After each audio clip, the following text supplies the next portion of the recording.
I'd like to run over with you today what you'd be receiving with a Spey Company reel, and also how to disassemble the reel and make drag adjustments, and how to flip the pawl from left to right. It's really simple.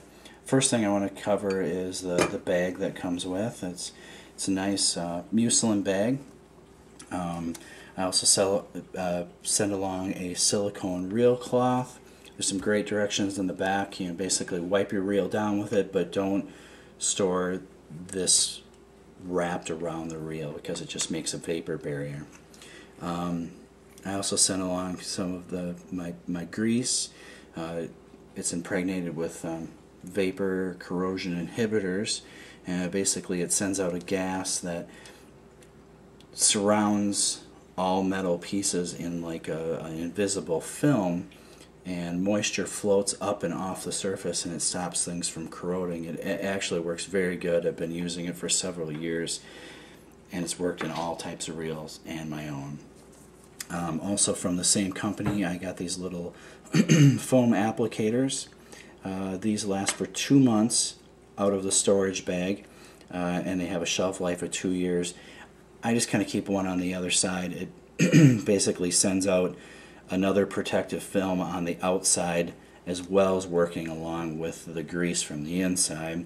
They also work very good in the inside of fly boxes. I kind of just pin them in, and you know, every 2 months or so, if I know it's in steelhead season, put one in the beginning of steelhead season, take it out at the end. When you're storing it through the winter, add another one. They work wonderful. They stop rusty hooks, which is great. Now I want to run over how to disassemble this reel and adjust the drag and flip the pawl and all those type of things. Take the little brass tool that I sent with, and it's lefty-loosey.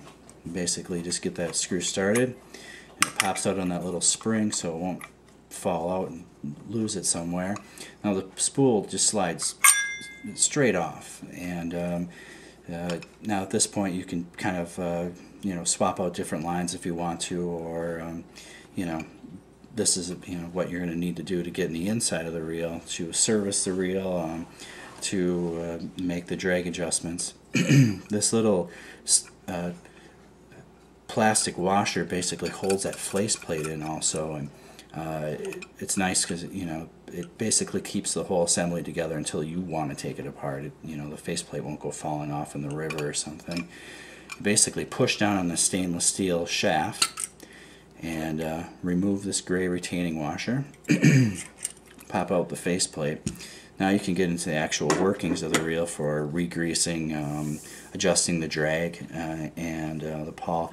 This little gray washer works great with this stainless steel snap ring here. You just kind of basically pop it up and out. Now you can basically get into the inside workings of the reel.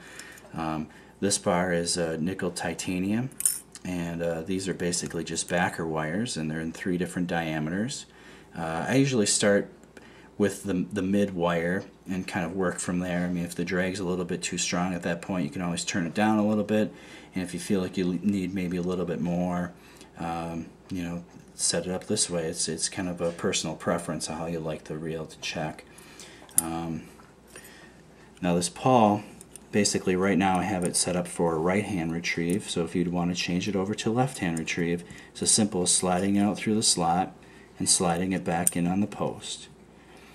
Now for reassembly, the nickel titanium backer wire needs to go right behind the pawl first, and then we're going to choose the mid wire, which is this one.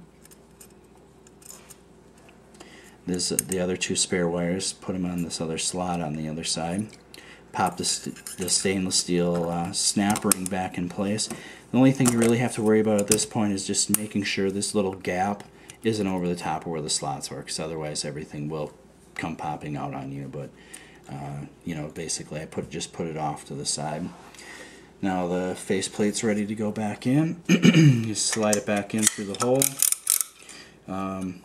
Take the little retaining washer, push it back on the shaft, and this is nice too because now you can get in the side to replace the grease. And this washer also keeps out the contaminants from getting in there, sand and grit and stuff. Now when you're putting the spool back on, there's a little keyway right here, so you're going to have to put it back on, give it a little spin until you find the spot where it wants to slide in, and it'll just naturally fall right in place. Put the screw back in, give it a little torque with this. You don't really have to go too hard with it, and it should be all ready for you to start fishing. It's really that simple. Replace the grease once a year or so, and it will give you no problems.